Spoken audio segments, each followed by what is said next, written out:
नमस्कार विद्यार्थी मित्रांनो, बृहन्मुंबई महानगरपालिका शिक्षण विभाग व्हर्च्युअल ट्रेनिंग सेंटर, मी विश्वास ठोंबरे आपले स्वागत करतो। आज आपण इयत्ता 10वी राज्यशास्त्र या विषयामध्ये निवडणूक प्रक्रिया या विषयी आपण जाणून घेणार आहोत। कारण आपल्या देशामध्ये प्रत्येक 5 वर्षानंतर ही निवडणुकीची प्रक्रिया राबवली जाते।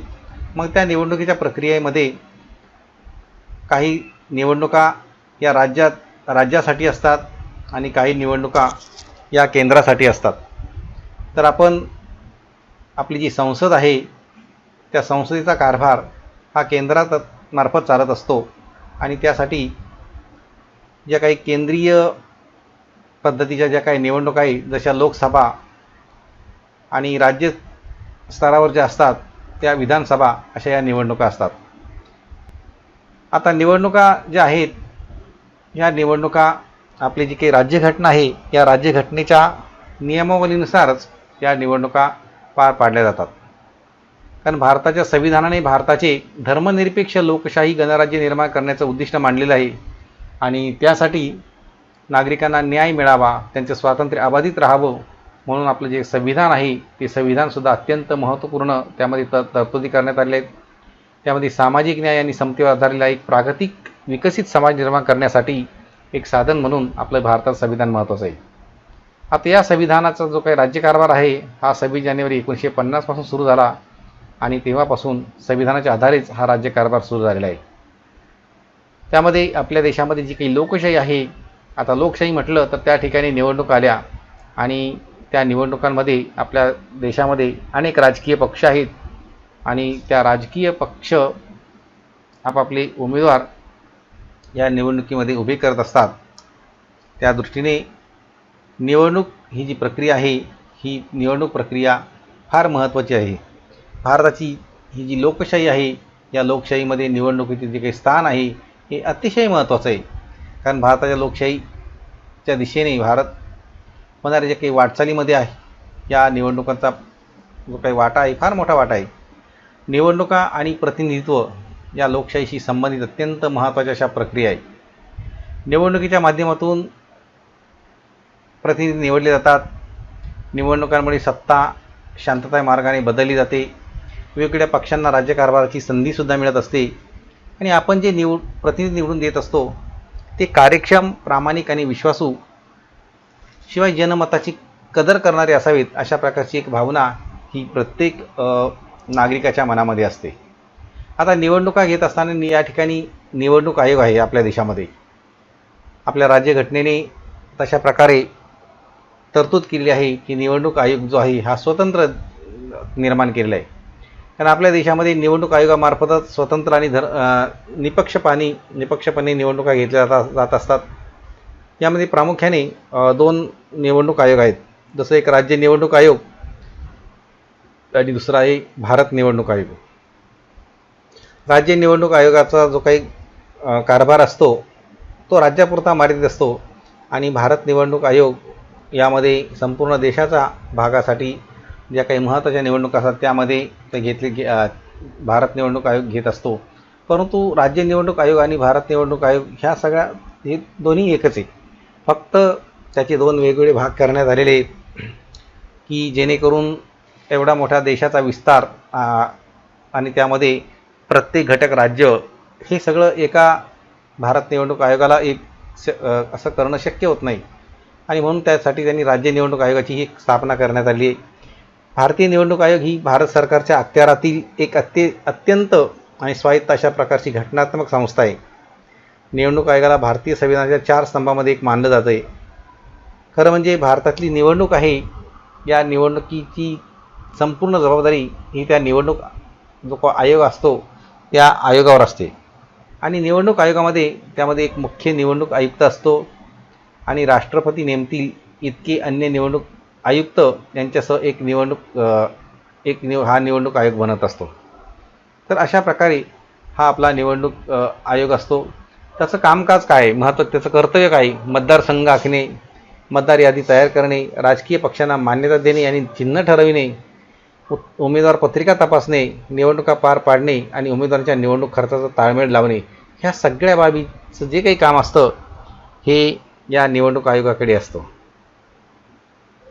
आता इथे दोन भाग दाखवले, एक राज्य निवडणूक आयोग आणि भारत निर्वाचन आयोग. आता भारताचा निवडणूक आयोग आणि राज्य पातळीवर असणारा राज्य निवडणूक आयोग आपल्या देशातील सर्व महत्त्वाच्या निवडणुका घेत असतात. ते निवडणुकीच्या तारखा घोषित करण्यापासून ते निवडणुकांचे निकाल जाहीर करण्यापर्यंतची संपूर्ण प्रक्रिया ही या निवडणूक आयोगामार्फत निवडणूक आयोगाच्या मार्गदर्शनाखाली आणि नियंत्रणाखाली चालत असते. त्याचबरोबर एक मुद्दा असा आहे की प्रतिनिधित्व म्हणजे काय, तर आधुनिक लोकशाही ही प्रातिनिधिक लोकशाही आहे. भारतातील निर्णय प्रक्रियेमध्ये संपूर्ण जनतेला सामावून घेणे शक्य नाही आहे, कारण आपल्या देशाची जर लोकसंख्या विचारात घेतली तर सर्वांनाच प्रतिनिधी करणं शक्य होणार नाही. आणि यासाठी जनतेने आपल्या वतीने काही लोकांना आपला राज्यकारभार करण्यासाठी प्रतिनिधी म्हणून निवडून देण्याची एक पद्धत निर्माण झाली आहे. आता या प्रतिनिधींनी जनतेला जबाबदार राहून जनतेच्या कल्याणाला प्राधान्य द्यायचं असतं आणि त्या ठिकाणी तो राज्यकारभार करणं अपेक्षित असतं. यालाच प्रतिनिधित्व असं म्हणतात. म्हणजे प्रतिनिधित्व म्हणजे काय, तर लोकांनी आपापले प्रतिनिधी निवडून पाठवणे, म्हणजे एकंदरीत सर्वांनाच त्या ठिकाणी प्रतिनिधी म्हणून जाणं शक्य नसतं. मग त्यासाठी एक व्यक्तीला त्या ठिकाणी आपलं प्रतिनिधी म्हणून पाठवलं जातं. तर अशा प्रकारे प्रतिनिधित्व म्हणजे काय हे आपण पाहिलेलं आहे. त्याचबरोबर निवडणूक हा एक स्वतंत्र भाग आहे. निर्णय प्रक्रियेसाठी सुद्धा तो स्वतंत्र आहे. आता भारताचं आपलं जे संविधान आहे, या संविधानाच्या कलम 324ने या स्वायत्त यंत्रणेची निर्मिती केलेली आहे. मग त्यामध्ये एक मुख्य निवडणूक आयुक्त आहे आणि त्याच्यासोबत 2 निवडणूक आयुक्त असतात. निवडणूक आयुक्ताची नेमणूक राष्ट्रपती करत असतात. मग त्यामध्ये जी काही खर्चाची तरतुदीची जी काही कामं असतात, म्हणजे या ठिकाणी निवडणुकीला जो काही खर्च लागतो त्यासाठी तिथे स्वतंत्र अशा प्रकारची तरतूद केलेली असते. त्यानंतर राजकीय कारणावरून पदभ्रष्ट केलं जात नाही. म्हणजे काही राजकीय कारण आलं मग अशा वेळेला त्या ठिकाणचा जो आयुक्त आहे त्या आयुक्ताला ताबडतोब त्या ठिकाणी हटवलं जातं, असं त्यामध्ये काही नसतं. कारण हे शेवटी निवडणूक आयोग हा स्वतंत्र भाग आहे, त्याच्यावर कुणाचंही वर्चस्व नाही आहे. आता आपल्या स्वतंत्र भारताचे पहिले मुख्य निवडणूक आयुक्त सुकुमार सेन होते आणि 1921 साली सेन हे ब्रिटिशकालीन भारतीय प्रशासकीय सेवेत दाखल झालेले होते. म्हणजे आपले जे काही जेव्हा भारत स्वतंत्र झाला तेव्हा पहिले निवडणूक आयुक्त म्हणून सुकुमार सेन यांना त्या आयुक्तपदाची जबाबदारी देण्यात आलेली होती. आता या निवडणूक आयोगाकडे खरं म्हणजे स्वतंत्र असा कर्मचारी वर्ग नसतो, नाहीचे. आणि इतर मग ते काय करत असतात, ज्या ज्या वेळेला निवडणुका येत असतात त्या त्यावेळेला इतर शासकीय विभाग जे असतात, सरकारचे विभाग, त्या विभागात जे काही अधिकारी असतात, कर्मचारी असतात, त्याचबरोबर शिक्षक आणि इतर जे काही कर्मचारी असतात त्यांच्या मदतीने ह्या निवडणुका पार पाडल्या जातात. त्यांना प्रशिक्षणं दिली जातात आणि त्या निवडणुका पाडण्याचं काम त्यांच्याकडून करून घेतलं जातं. त्याचबरोबर हा जो निवडणूक आयोग आहे, या निवडणूक आयोगाची काय काम आहे, त्याची कार्य काय आहे. पहिलं काम आहे ते म्हणजे मतदार याद्या तयार करणे. आता मतदार याद्या तयार करत असताना ज्या व्यक्तीची म्हणजे ज्या 18 वर्षे पूर्ण झालेली असतात, मग त्यामध्ये स्त्री पुरुष या दोघांची 18 वर्षे पूर्ण झालेली असतात, त्या सर्वांना भारतीय नागरिकत्वाचा म्हणजे मतदानाचा हक्क प्राप्त झालेला आहे. आणि मग तो बजावण्यासाठी त्या व्यक्तीचं नाव मतदार यादीमध्ये असायला पाहिजे. मग अशा वेळेला हा निवडणूक आयोग या मतदार याद्या तयार करण्याचं काम करत असतो. 18 वर्षे वय पूर्ण झालेल्या व्यक्तींना त्यामध्ये याद्यांमध्ये समाविष्ट करून घेतलं जात असतं. तर अशा प्रकारे हे एक अतिशय महत्त्वाचं काम आहे. दुसरं आहे निवडणुकांचे वेळापत्रक आणि संपूर्ण कार्यक्रम ठरवणे. ज्या वेळेला समजा एखाद्या राज्याच्या विधानसभेची निवडणूक घ्यायची असेल त्या वेळेला निवडणुकीची जी काही तारीख आहे ती तारीख जाहीर झाल्यापासून ती निवडणूक किती टप्प्यामध्ये घ्यायची आहे, त्याचबरोबर कोणत्या दिवशी कशी घ्यायची, हे सगळं त्याचं वेळापत्रक जे असतं ते वेळापत्रक ठरवण्याचं काम हे निवडणूक आयोगाकडे असतं. त्यानंतर उमेदवाराच्या अर्जाची छाननी. मग आता निवडणूक जाहीर झालेली आहे, निवडणुकीचा कार्यक्रम जाहीर झालेला असतो. मग अशा वेळेला जेव्हा निवडणुकीच्या तारखा जाहीर होतात तेव्हा अनेक राजकीय पक्ष आपले उमेदवार या निवडणुकीसाठी उभे करत असतात.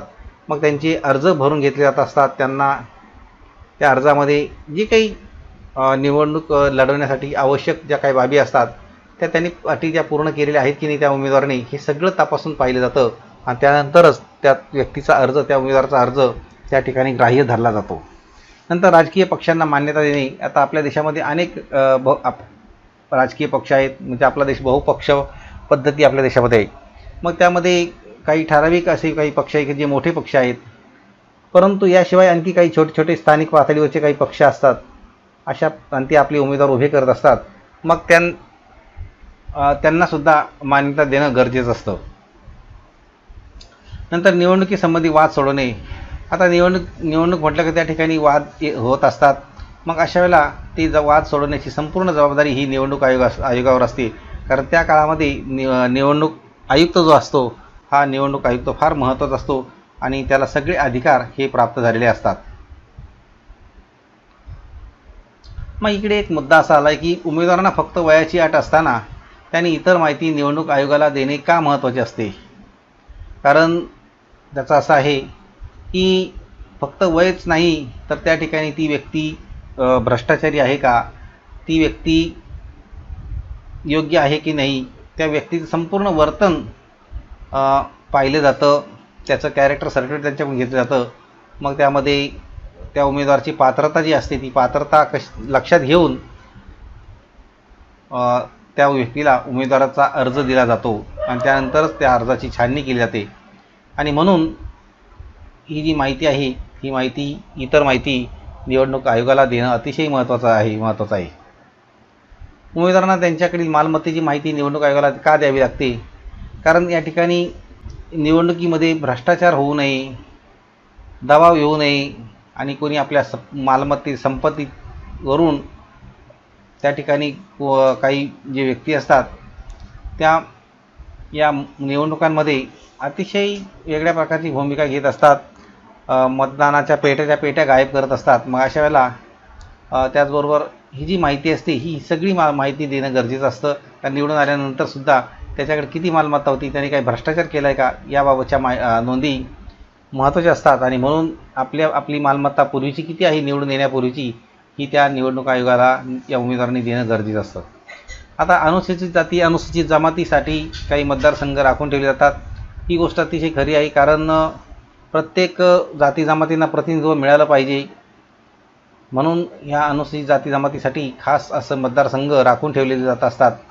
कारण त्या ठिकाणी प्रतिनिधित्व आपल्या जी काही संसद आहे त्या संस्थेमध्ये प्रत्येक जातीचं प्रतिनिधित्व लोकसभेमध्ये असायला पाहिजे आणि यासाठी हे मतदारसंघ राखून ठेवलेले असतात. सर्वच राजकीय पक्षांना निवडणूक चिन्हे असतात. आता सर्वच राजकीय पक्षांना निवडणूक चिन्ह असणं गरजेचंच आहे. कारण काय की कोणत्या उमेदवाराला किती मतं पडली ही कसं समजणार आणि म्हणून ती निवडणूक चिन्ह दिली जातात. नंतर मतदानाच्या वेळी आणि मतमोजणी करताना राजकीय पक्षाचे अधिकृत प्रतिनिधी हजर असतात. कारण त्या ठिकाणी जे काही मोठे पक्ष असतात, अधिकृत राजकीय पक्ष, त्यांचे प्रतिनिधी खरोखर त्या ठिकाणी हजर असतात. याचं कारण काय आहे? याचं कारण असं आहे की त्या ठिकाणी काही भ्रष्टाचार होतो आहे का, नोंदवताना काही गोंधळ होतो आहे का, हे सगळं त्या ठिकाणी पाहिलं जातं. आणि बरोबर व्यवस्थितपणे ही जी प्रतिनिधी असतात ती प्रतिनिधीसुद्धा आपल्याकडे नोंदी करून ठेवत असतात आणि त्यानुसार या निवडणुकीचा दिवस तो पाडला जातो. म्हणून राजकीय पक्षाचे प्रतिनिधी असतात ते हजर असतात. दूरदर्शन, आकाशवाणी या प्रसारमाध्यमावर आपली बाजू मांडण्याची सर्व मान्यताप्राप्त पक्षांना समान संधी असते. कारण निवडणुकीच्या काळामध्ये सगळेच पक्ष समान असतात आणि त्यामुळे प्रत्येक पक्ष आपली जी काही बाजू असतो ती बाजू मांडण्याचा प्रयत्न आपल्या दूरदर्शन, आकाशवाणी केंद्रावर जाहिरात म्हणून का होईना त्या ठिकाणी करू शकतो. आता मतदारसंघाची पुनर्रचना याचा जर विचार केला तर लोकसभेतील एकूण मतदारसंघ सदस्य संख्या 543 आहे. आता हे जे सभासद कसे निवडून येतात? लोकसभेच्या एकूण 543 सीटपैकी विभिन्न राज्यातल्या वेगवेगळ्या संख्यामध्ये ही प्रतिनिधी निवडले जातात. जसं महाराष्ट्र राज्य म्हटलं की आपल्या राज्यातून 48 प्रतिनिधी निवडले जातात लोकसभेचे. कारण प्रत्येक सभासद हा एका मतदारसंघाचं प्रतिनिधित्व करीत असतो आणि म्हणजेच लोकसभेचे 543 मतदारसंघ आहेत आणि त्या 543 मतदारसंघातून 543 उमेदवार हे निवडून आले येत असतात आणि ते आपल्या या देशाचं प्रतिनिधित्व करण्याचं काम करत असतात, सरकार चालवण्याचं. इथे ही जी काही चित्र दाखवलं, या चित्रामध्ये मतदान करणे हे आपली कर्तव्य आहे आणि जबाबदारीसुद्धा आहे असं ते म्हणतात. खरी गोष्ट आहे, कारण निवडणूक आयोगाने जाहीर केलेल्या आचारसंहितेचे सरकारला पालन करावं लागतं. मग निवडणूक आयोग श्रेष्ठ की सरकार अशा प्रकारचा प्रश्न आहे, परंतु ते काय म्हणतात की मतदान करणं हे आपलं कर्तव्य आहे आणि ती जबाबदारीसुद्धा आहे. कारण मग सरकार निवडणुका श्रेष्ठ की सरकार श्रेष्ठ हा पुढचा मुद्दा आहे, परंतु आपलं काम काय आहे मतदान करणं आणि ते आपलं कर्तव्य आणि जबाबदारीसुद्धा आहे. म्हणजे यांचं वाक्य बोलणं अतिशय महत्त्वाचं आहे. त्याचबरोबर इथे असा एक प्रश्न आहे की खालीलपैकी कोणत्या 2 बाबी आचारसंहितेचा भंग करणाऱ्या आहेत असे तुम्हाला वाटते? इथे मग उमेदवाराकडून वसाहतीत घरगुती वापराच्या वस्तूचे वाटप हा एक मुद्दा आला. निवडणूक दिल्यास पाणी प्रश्न सोडवण्याचं हे एक आश्वासन आहे, दुसरा मुद्दा. तिसरा मुद्दा आहे घरोघरी जाऊन मतदारांना भेटणे आणि निवडून देण्याची विनंती करणे. आणि चौथा मुद्दा आहे जातीचे व धर्माचे आव्हान करून पाठिंबा मिळवणे. आता यापैकी इथे उमेदवारांकडून वसाहतीमध्ये घरगुती वापराच्या वस्तूचं वाटप हा मुद्दा चुकीचा आहे. निवडून दिल्यास पाणी प्रश्न सोडवण्याचं आश्वासन हा एक मुद्दा ठीक आहे आणि घरोघरी जाऊन मतदारांना भेटणे आणि निवडून देण्याची विनंती करणे हा एक मुद्दा योग्य आहे. आता चौथा मुद्दा आहे जातीचे व धर्माचे आव्हान करून पाठिंबा मिळवणे हा मुद्दा चुकीचा आहे, कारण या ठिकाणी निवडणूक ही अशा पद्धतीने घेतली जात नाही धर्म जातीच्या आव्हानावरून किंवा घरगुती वापराच्या वस्तूवरून. म्हणून 2 आणि 3 नंबरची ही जी बाब आहे या ठिकाणी ही निवडून दिल्यास पाणी प्रश्न सोडवणे हे आश्वासन आणि घरोघरी जाऊन मतदारांना भेटणे हा दुसरा भाग, ह्या 2 बाबीच योग्य आहेत. आता आपल्या देशामध्ये निवडणुका होत असतात. पहिली जेव्हा निवडणूक झाली त्या निवडणुकीमध्ये पहिला मतदानाचा हक्क कोणी बजावला? तर हिमाचल प्रदेश या राज्यामध्ये श्याम शरण नेगी यांनी मतदानाचा हक्क बजावलेला आहे. 25 ऑक्टोबर 1951 रोजी जेव्हा निवडणुका झाल्या तेव्हा त्या ठिकाणी त्यांनी आपला पहिला निवडणुकीचा अधिकार बजावलेला आहे. मग या ठिकाणी निवडणूक आयोग श्रेष्ठ की सरकार श्रेष्ठ अशा प्रकारचा प्रश्न हा निर्माण झालेला होता, परंतु सरकार वेगळं आहे आणि निवडणूक आयोगसुद्धा वेगळा आहे. आणि कारण निवडणूक आयोगामार्फतच या निवडणुका घेतल्या जातात, सरकारमार्फत निवडणुका घेतल्या जात नाहीत आणि म्हणून निवडणूक आयोग श्रेष्ठ आहे असं म्हटलं तरी चालेल. आता निवडणुकीची प्रक्रिया कशी असते बघा. मतदारसंघाची निर्मिती करणे, मतदार याद्या निश्चित करणे, त्यानंतर उमेदवारांकडून नामांकन पत्र आणि छाननी घेणे, त्याची छाननी करणे, निवडणूक प्रचार, प्रत्यक्ष मतदान, मतमोजणी, निवडणुकाचे निकाल आणि निवडणुका संबंधीच्या वादांचं निराकरण, अशा प्रकारे ही निवडणुकीची प्रक्रिया अंमलात आणली जाते. इथे तुमच्यासमोर या ठिकाणी निवडणुकीसाठी जे काही मशीन यंत्र जे काही वापरले जातात त्यामध्ये बॅलेट युनिट आहे, कंट्रोल युनिट आहे आणि व्हीव्हीपॅट आहे. तर अशा पद्धतीने आता या निवडणुका घेतल्या जात आहेत. इथे सुद्धा पूर्वी इथे बॉक्स पण दाखवला, बॅलेट बॉक्स दाखवला गेलेला आहे. नंतर हे कंट्रोल युनिट आहे, हे बॅलेट युनिट आहे. खरं म्हणजे ह्या ही जी कंट्रोल युनिट आणि बॅलेट युनिट ही जी पद्धत होती, ही यंत्र होती, याच्या अगोदर अशा प्रकारचा बॅलेट बॉक्स असायचा आणि त्यामध्ये मतपत्रिका टाकून ह्या निवडणुका पार पाडल्या जात होत्या. परंतु आता त्यामध्ये बदल झाला आणि बॅलेट युनिट आणि कंट्रोल युनिटच्या सहाय्याने त्या निवडणुका घेतल्या जातात.